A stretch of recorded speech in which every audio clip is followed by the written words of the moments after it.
Building Africa exhibition was based on a research project carried out by 5 researchers, myself, Julia Gallagher, and my colleagues Daniel Mulugeta, Joanne Tomkinson, Kuukuwa Manful, and Innocent Batsani-Ncube. And we carried out research across the continent looking at buildings, thinking about the politics behind them and in them, and in particular talking to citizens about the politics that they saw through these buildings.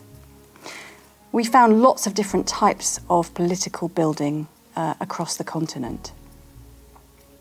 So, for example, there are colonial buildings that are still being used.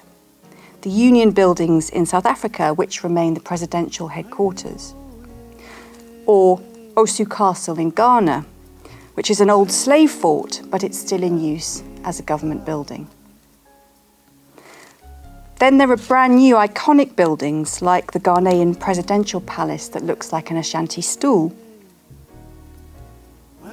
And the Zimbabwean parliament, which is built on a hill outside Harare by the Chinese government, a brand new building. In South Africa, there's an apartheid-era prison that's been turned into the Constitutional Court. In Ghana, there are state schools, many of them, that have been built by local communities around the country.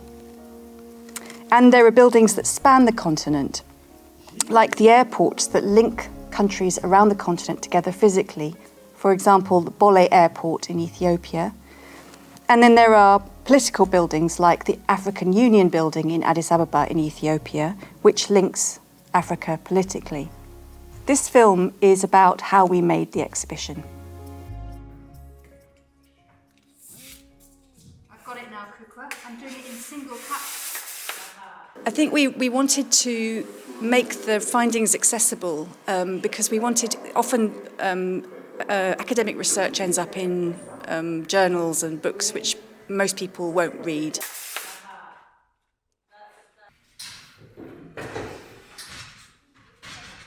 We wanted the first viewers and recipients of this work to be in the communities where we did the research, and that's why we chose to do it in Accra, in Johannesburg, and in Addis Ababa. We also wanted to work with designers from each of these countries to sort of look at what we as researchers had done and interpret them and display them to wider audiences. And to do this, it was important for these installations to happen in African countries.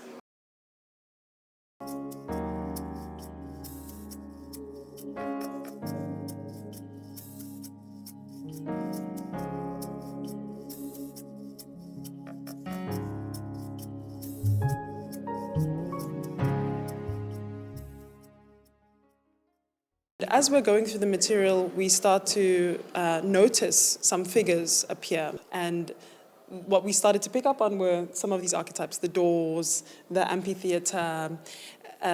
Some of them were more obvious than others.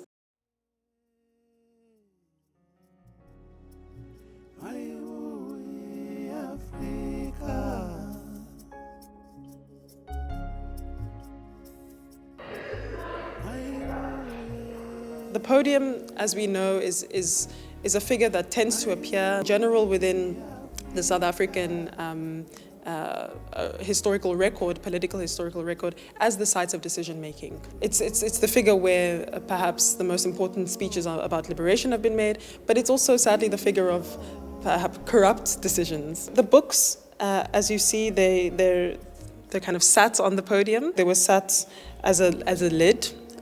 And when you would open that book, you would be then introduced into this world.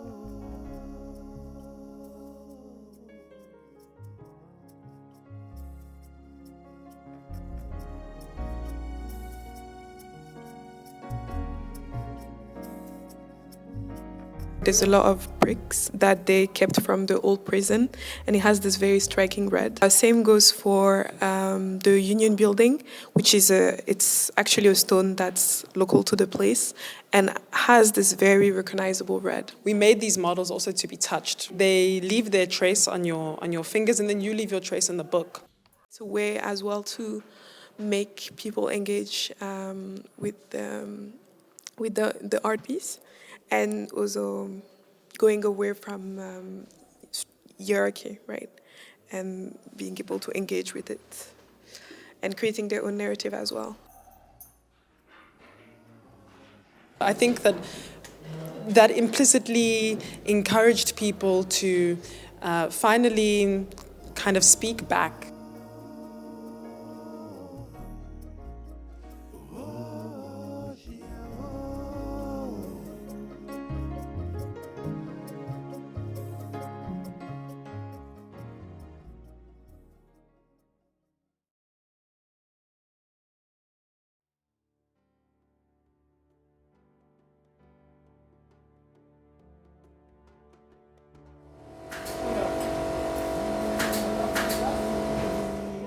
Whenever you invite people for exhibition, they want something to see at face value. But here we just have the structure.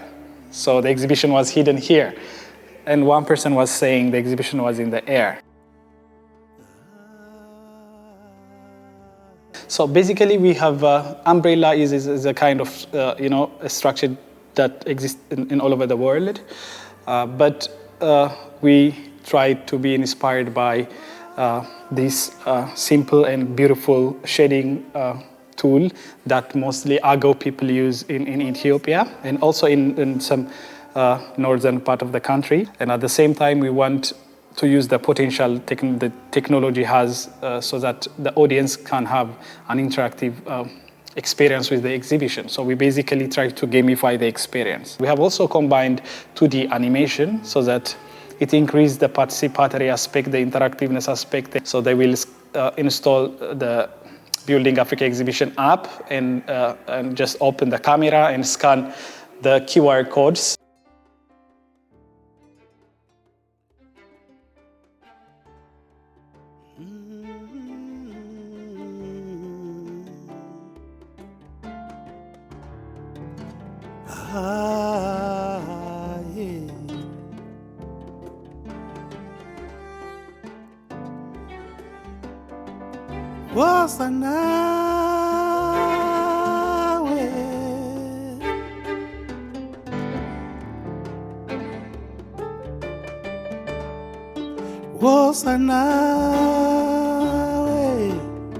With typical exhibitions is that they are, embedded into a single space or a museum or an exhibition space where people come, see, and go. But with this exhibition, I didn't want to implement this. I decided that the exhibition should move instead the people moving to the exhibition. This is about the people. This is about politics. So it really should be outside.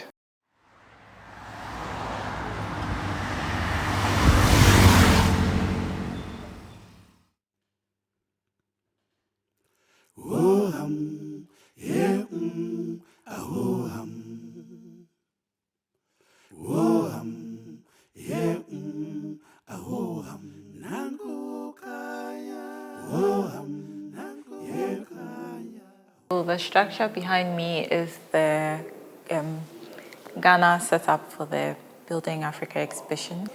We named it the Anansi Playhouse because we used a few elements from Anansi. In Ghana, Anansi being the spider.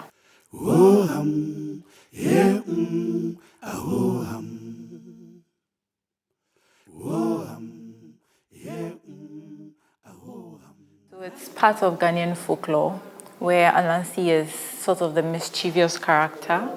Usually,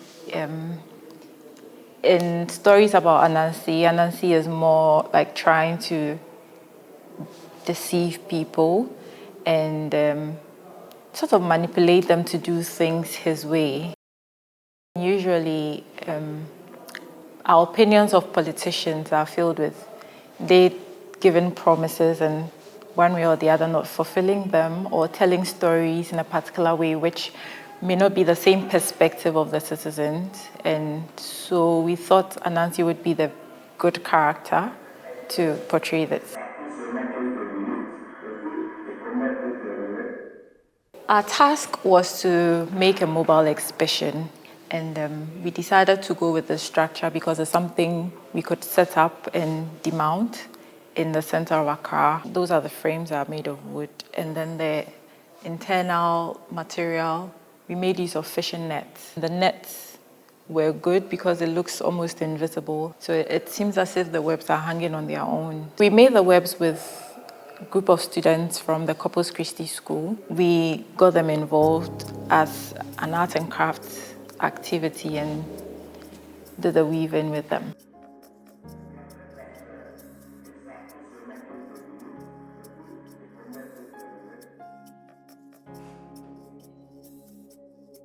Each web is a representation of what the student thinks a web looks like. Some look exactly like spider webs, others are very abstract, but then it's just how webs are, they are never the same.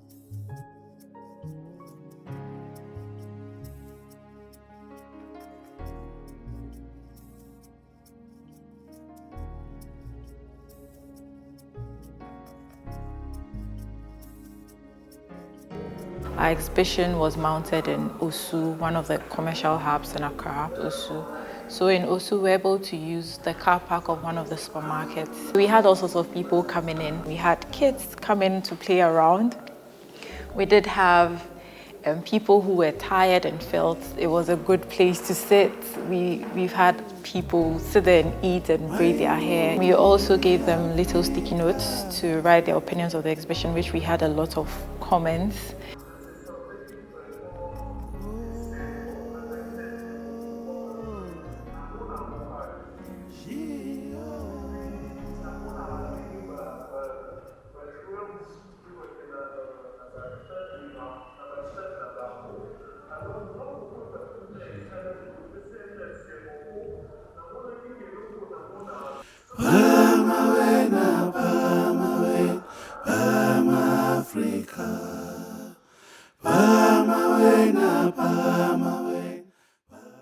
One of the things that's very striking about it is the very different ways the exhibitions describe the openness of the state. With the South African one, there's much more of a stark contrast between the heavy authority of the official state and the sort of intimacy, almost vulnerability of the inside of the state. And I think that's made me think quite a bit about how difficult it is for South Africans to put the two together. If you look at the Ghana exhibition, the walls are very much, you can see through them, albeit that they're distorted by the spider webs. You can still have this sort of sense of being able to look in and look out and walk in and walk out. And in the case of the Ethiopian tiller, one of the things that's very striking about it is that the buildings are invisible, actually, in that exhibition. And I think that speaks to something about how difficult it is to look at state architecture in Ethiopia.